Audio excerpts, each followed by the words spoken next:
അസമിൽ ബിജെപിക്ക് ഭരണ തുടർച്ച പ്രവചിച്ച് എക്സിറ്റ് പോൾ ഫലങ്ങൾ. ബിജെപി 82 മുതൽ 101 സീറ്റ് വരെ നേടി അധികാരം നിലനിർത്തുമെന്നാണ് എല്ലാ എക്സിറ്റ് പോളുകളും പ്രവചിക്കുന്നത്.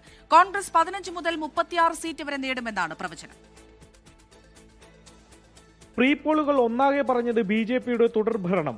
വോട്ടെടുപ്പ് കഴിഞ്ഞ് എക്സിറ്റ് പോൾ ഫലങ്ങൾ വന്നപ്പോഴും അതിൽ മാറ്റമില്ല. സംസ്ഥാനത്ത് ഹിമന്ത ബിശ്വ ശർമ്മയുടെ നേതൃത്വത്തിൽ വീണ്ടും ഒരിക്കൽ കൂടി ബിജെപി തേരോട്ടമെന്നാണ് പ്രവചനം. ഗൌരവ് ഗൊഗോയുടെ നേതൃത്വത്തിൽ പുതിയ ആവേശം കോൺഗ്രസ് ക്യാമ്പിൽ കണ്ടതാണെങ്കിലും മാന്ത്രിക സംഖ്യയായ 64-നടുത്തേക്ക് ഇത്തവണയും എത്താനാകില്ലെന്ന് ഫലങ്ങൾ സൂചിപ്പിക്കുന്നു. 10 വർഷം അധികാരത്തിൽ ഇരുന്നതിന്റെ ഭരണവിരുദ്ധ വികാരം വോട്ടാവില്ല. ഹിമന്ത ബിശ്വ ശർമ്മ കൂടുതൽ കരുത്തനായി. സംഘടനാ സംവിധാനം ശക്തിപ്പെടുത്തി.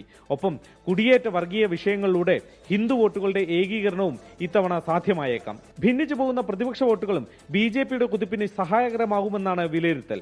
24 കൊൽക്കത്ത.